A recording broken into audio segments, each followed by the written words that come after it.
Am I the a-hole stories? Am I the a-hole for evicting my ex even though she has cancer?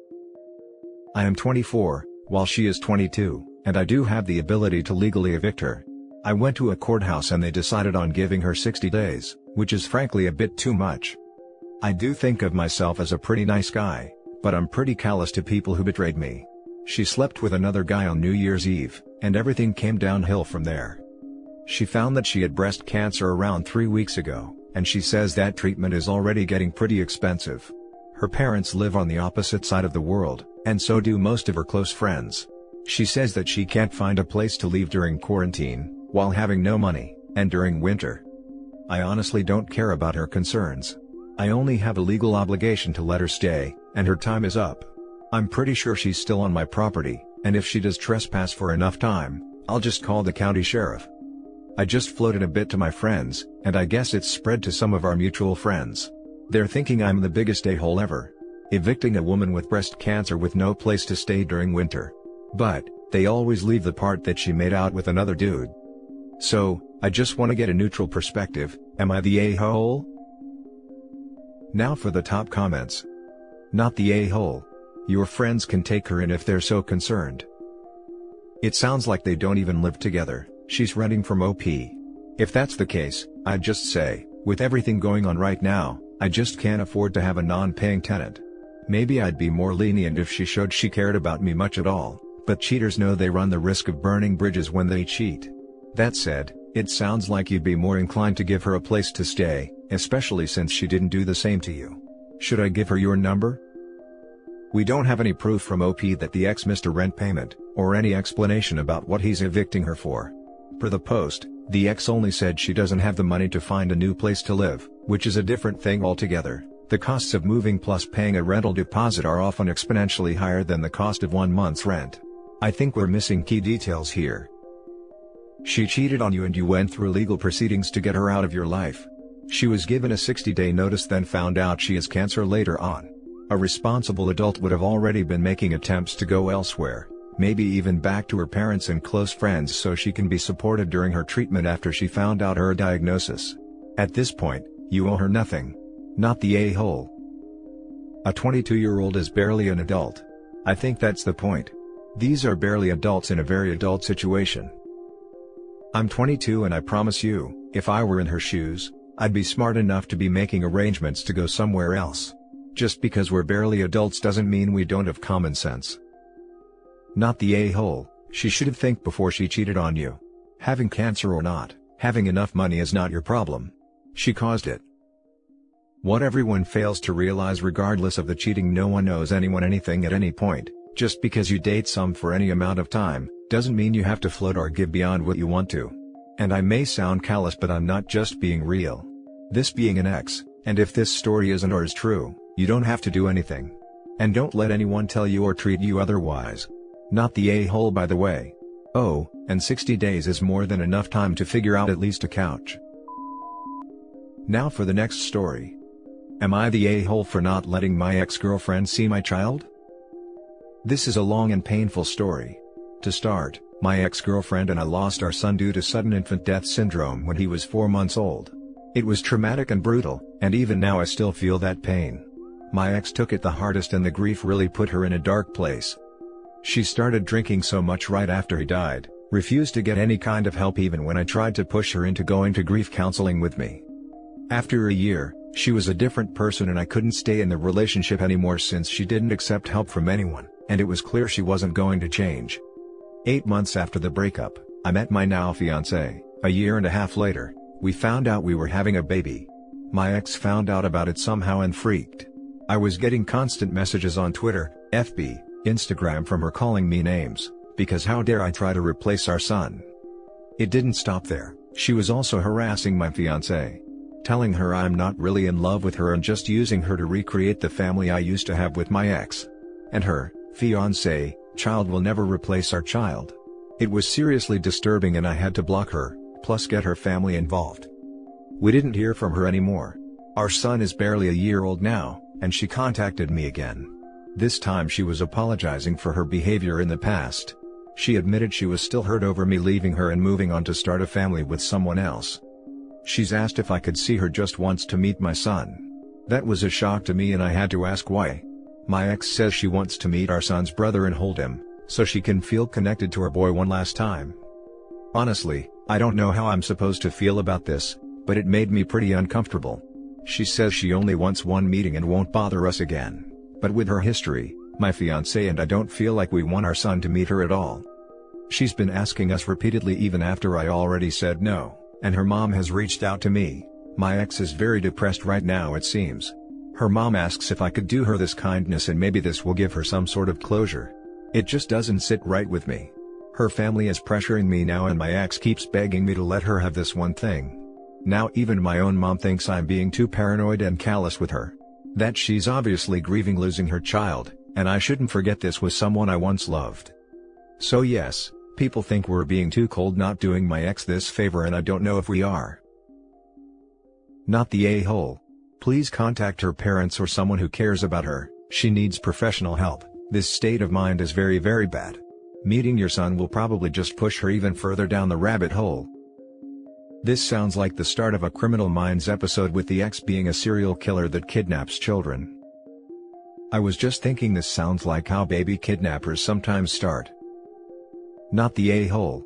Yes, your ex needs serious help. She's obviously ill. But you aren't her physician or her therapist. Given her past behavior, there's no reason at all you should feel safe or comfortable doing this. She was severely abusive to you and your fiancé. I don't think you're being cold. I think you're being prudent, given all she's put you through. And I am so sorry about your loss. I would go one step further and actually apply for a restraining order. There's absolutely no need for this woman to meet your child. If I was the parent in this situation, I'd make sure she didn't even know what the kid looked like. Not the a-hole. Her fixation on your son is concerning. I'm worried her fixation would only deepen if given the chance to meet him. He is not her son, nor a replacement for the child you lost. I would refuse to allow a meeting and would cut all further contact. Your priority must be your son and fiancé's safety and well-being. I don't know why, maybe I've watched too many crime shows, but this just gives me mad bad vibes. I don't know what about it causes them, but I automatically was like she is going to try and take said baby or put it in a dangerous position. It's 100% do not let her near the child. Next story. Am I the a-hole for refusing to move? My, female 42, husband, male 44, and I have been married for 21 years. We have 2 adult children, male 22 and male 24, one is in college out of state and the other is in the Navy. When we first got married, my husband was in the Navy, and we spent the first 10 years of our marriage moving from place to place, wherever his new duty station was. I found it hard to make friends, and I could not keep a job, so I made a difficult decision and decided to be a stay-at-home mom. When he got out of the Navy 11 years ago, he took a job and we moved. 3 years in, he got offered a job in another part of the company, however, it was in another state, so we moved again. We stayed there for 6 years. I went back to college and got my degree and began looking for work. I found a job I liked in my field, and 6 months into working, he said he was offered a job with a new company and wanted to take it, but that would mean we would be moving almost 2,000 miles from where we were in a new state. I reluctantly agreed because the new state would have more job opportunities for me and we would be closer to our family, which is something that we have not had in many years. Last night, my husband came up to me and said that there was a job opening in his company and he wanted to apply for it. It would mean a pay raise and better hours, but the caveat would be that we have to move again. We have been living in our new state for 3 years. I love it here. I have an amazing job and I am making great money. I finally have friends and am able to socialize. I told him that I am not moving again. Anytime we have to move, he always leaves first and I end up being responsible for selling/packing the house, and I am not doing that again. Our son's college is only 2 hours from here, we can see him twice a month. If we move, that means we would have at least a day's drive and would only be able to do that once or twice a year. Now my husband is upset with me and guilt-tripping me because he claims I do not support him. I told him that was BS because I spent most of my life moving from place to support his career. He told me that I am selfish, and he is just trying to provide for us. I told him that we are more than comfortable where we are now, and that if he truly wants to take the job, he will be going alone. Am I the a-hole for refusing to move again? Now for the top comments. Not the a-hole. You gave yourself already the answer. You supported his career for 21 years, you gave everything up for him, your social life, your family, even postponed your education. And now, everything is settled, you're doing financially fine too. He accuses you of not supporting him. He should start supporting you for a bit. You did your part, now it's your time to shine. Perfect reply. He obviously has no idea what you have given up and gone through in supporting him, or, he just doesn't care. You're both relatively young, so if he does decide to move, it'll be your decision whether to follow him or not, but by giving up the life you finally have for yourself could cause resentment on your part. Not the a-hole, but I think you may be married to one. Not the a-hole, but I think you may be married to one. This so much. My husband's in a job that may require him to move around, and before we decide on a move, he would insist on factoring in my comfort, proximity to good medical care, I have an autoimmune condition, availability of great schools now that we have a daughter, etc. All that may not have a set monetary value, but they're definitely worth something, or we won't see people spending money to join planned communities. Not the a-hole. Your husband should be discussing each move with you, and it should be a combined decision, especially now that you have a job. His job and offer does not automatically have preference over yours. Did he ever discuss a move with you after he left the Navy? Or was it always we are doing this? I was still on the fence given the history with the Navy, totally understandable needing to move and being used to it, but the fact that he expected you to sell and pack the house every time, is what made up my mind on the judgment. For the post-Navy jobs, I can't believe the companies didn't give him time to settle his affairs and then move. It seems like he took it for granted that you would sell and pack the house every time. That too with little kids when they were younger. I could never imagine being in that situation alone. Stand up for yourself now. It is not too late. Have a conversation about the pros and cons. About long-term plans. It is okay if you end up deciding to move. Just make sure you have a say in it. This is what gets me. I give a pass for the pieces or whatever they call it in the Navy. He didn't get a say in when or where, but as soon as he got out, there should have been a discussion about long-term goals and plans. Each and every move should be a joint effort. Not the a-hole. He's become accustomed to always getting it his own way with very little pushback. Now that's not just happening, he's trying to guilt and flip it around on you. Stand your ground. It's going to be tough because there's been a pattern over years which he will be loath to give up, but it's now or never for you. Polish that backbone. When one is accustomed to privilege, equality feels like oppression. Paraphrasing several dozen people. Post update. I hope that this is allowed. I apologize for not being able to respond to everyone. And thank you all for your kindness and replies. To answer some questions. 1. My husband and I have been together since I was 15 and he was 17. He joined the Navy right after graduation from high school when he was 18 and I was 16, but had to wait 2 years before we could marry. 2. He works for a company that has plants in 15 states. He is currently in middle management, but if he wants to advance his career further, he would need to go to another plant out of state. 3. Financially we are more than comfortable. We do not need any more money. 4. My son plans to stay in the place he is after college.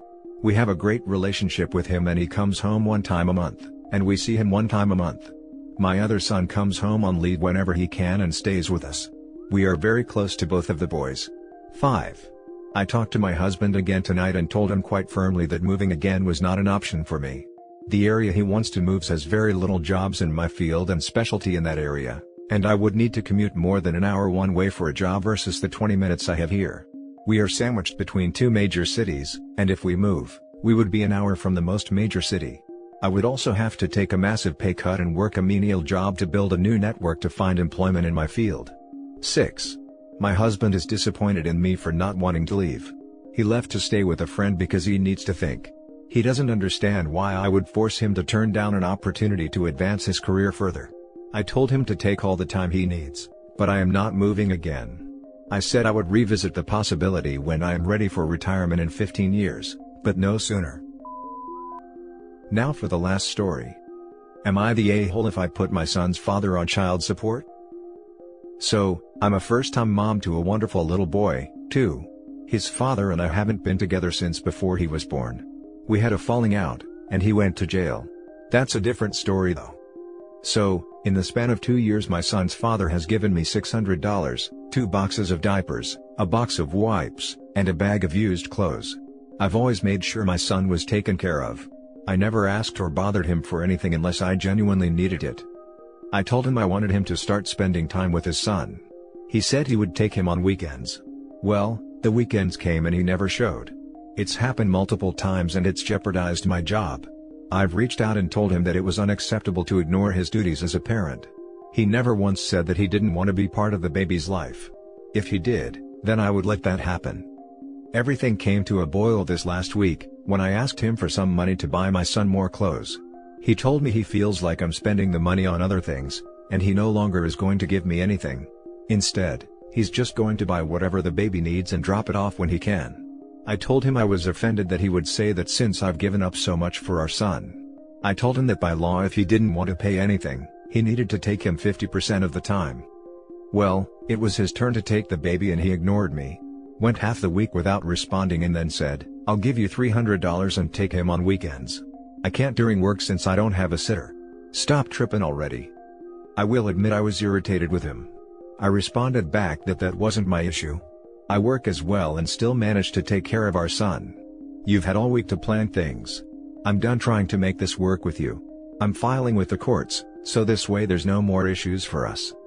Well, that sent him off the deep end. He started cursing me out, saying I was damaging his life, and then told me he was going to quit his job, so the baby wouldn't get anything.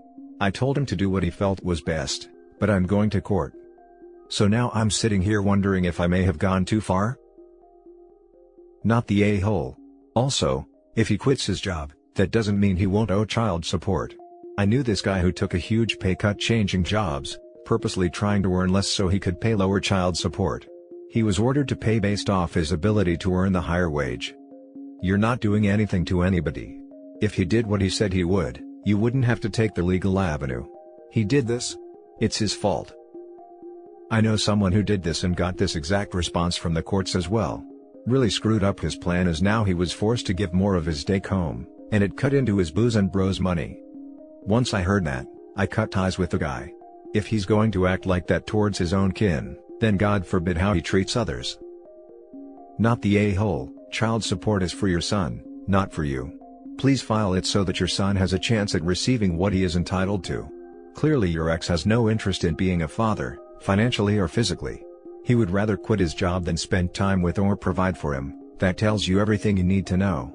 Do right by your son, and file with the courts as soon as possible. Please also start gathering evidence that may be needed if your ex tries to pursue custody, as I'm genuinely concerned about his ability to care for your child. Keep screenshots of aggressive text messages, keep a log of all the times he said he would spend time with your son and then didn't show up, etc. Open a separate email address, and email everything to it so that you have it kept safe in case you lose your phone or something. Wishing you and your son the best of luck. I never thought of keeping a log. That's a great idea. Thank you so much.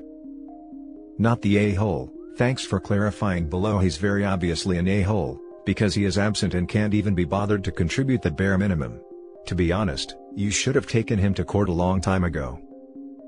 In my state, it's 50% of the time for him to not pay. I did speak to a couple pro bono lawyers, and that's what I was told. Thank you for your input. And that's it for this video, guys. If you have thoughts to share, leave a comment below. Don't forget to hit like and subscribe if you like this content. I'll catch you in the next one. Good day everyone.